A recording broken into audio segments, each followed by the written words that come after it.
It's Karl Carswell, damage hitter. Today we're talking about 5 ways to build a powerful swing, to build power in your swing. Before we get going, I'd love it if you would subscribe to my channel and hit the bell.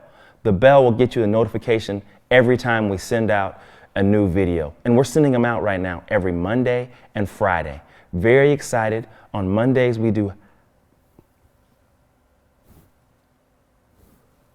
Mentality Mondays, and on Fridays we do how-tos. Then today's how-to is how to build a powerful swing. So please take a minute to subscribe and make sure to hit the bell.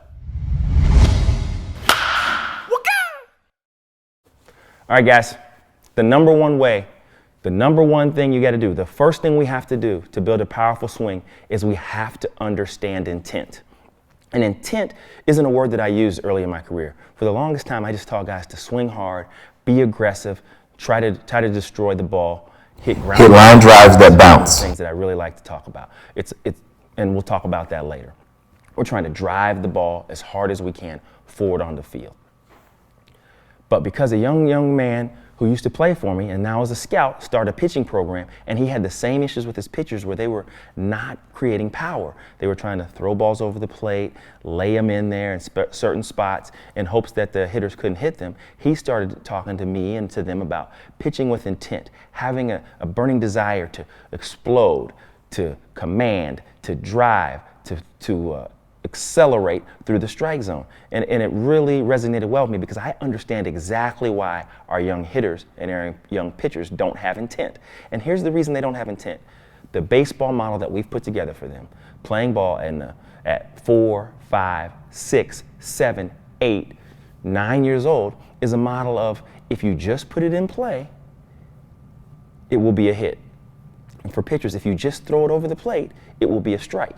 Right? Because other young players can't play. So if guys can't play and we just put it in play, they can't catch it, they can't throw it, and the other guy can't catch it, then it's a hit every time. And what happens when a young player in T-ball or coach pitch or machine pitch puts a ball in play? Everybody cheers. And if they swing and miss, everybody goes, oh, you'll get him next time, buddy. You're due, buddy.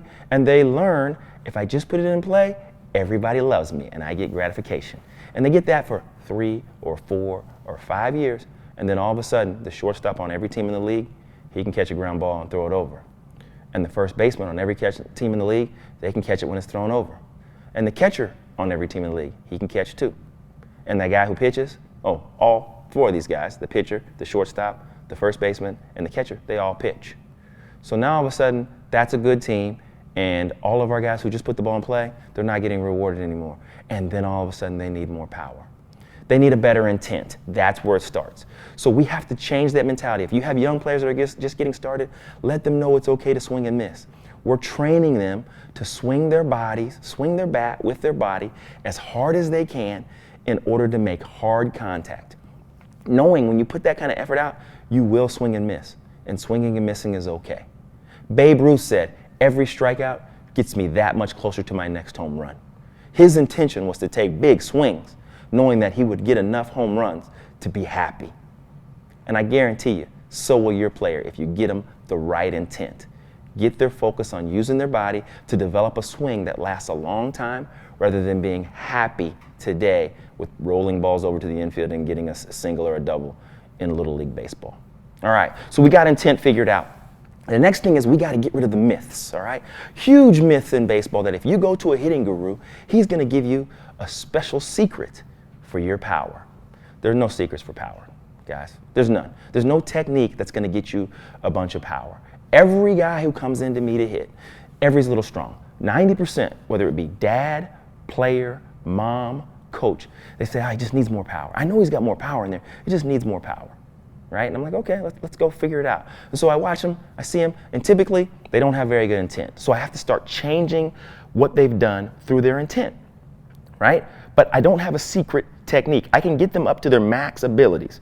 I can get them a technique that helps them develop better, and I will, and I do, right?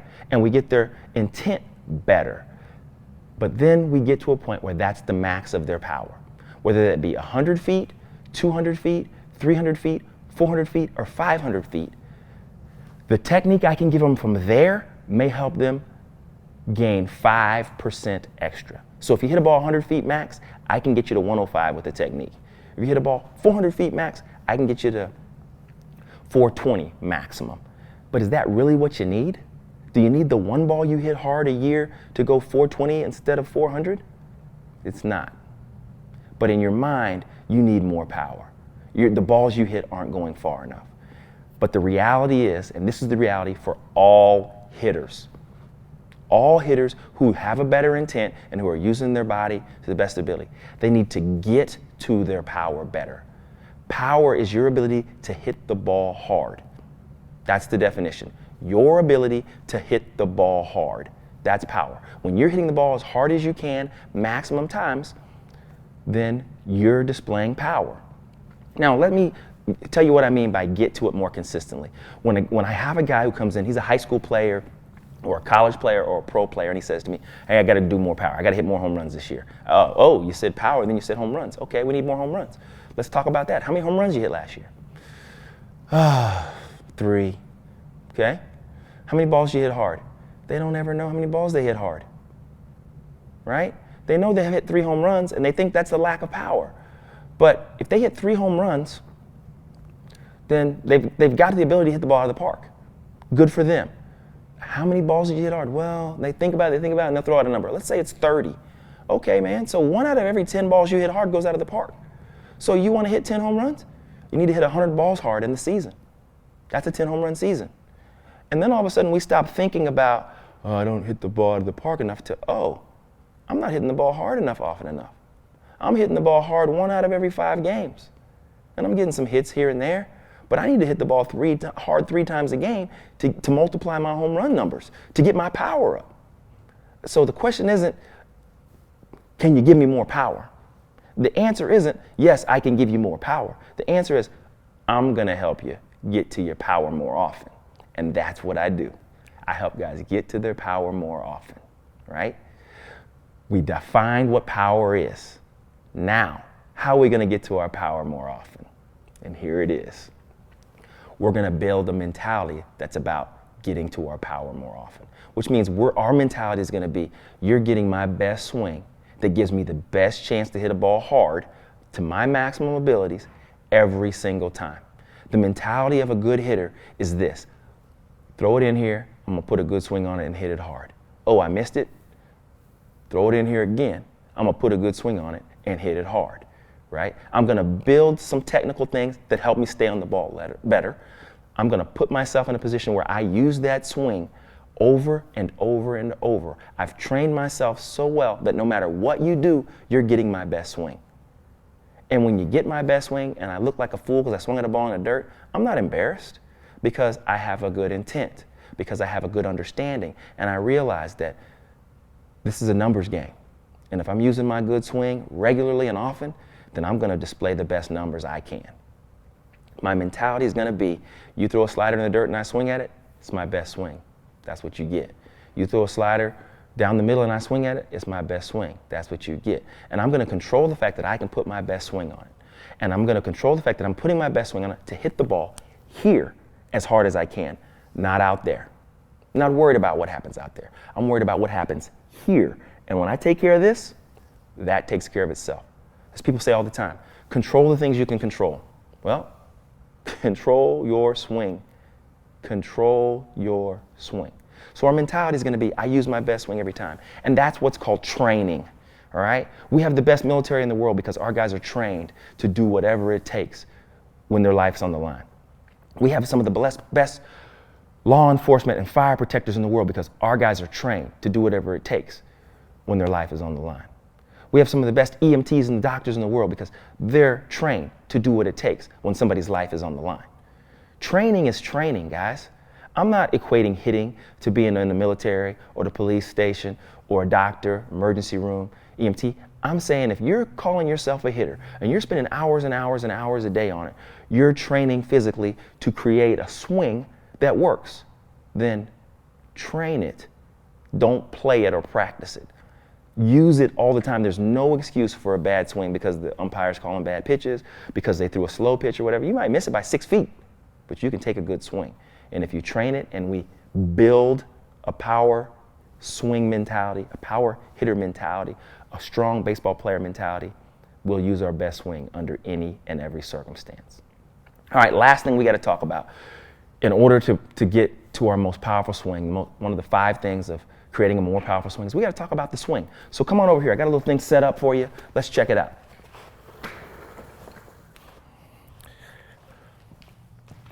All right, guys. So I have 2 tees here, Tanner tees. There'll be a description in the bottom.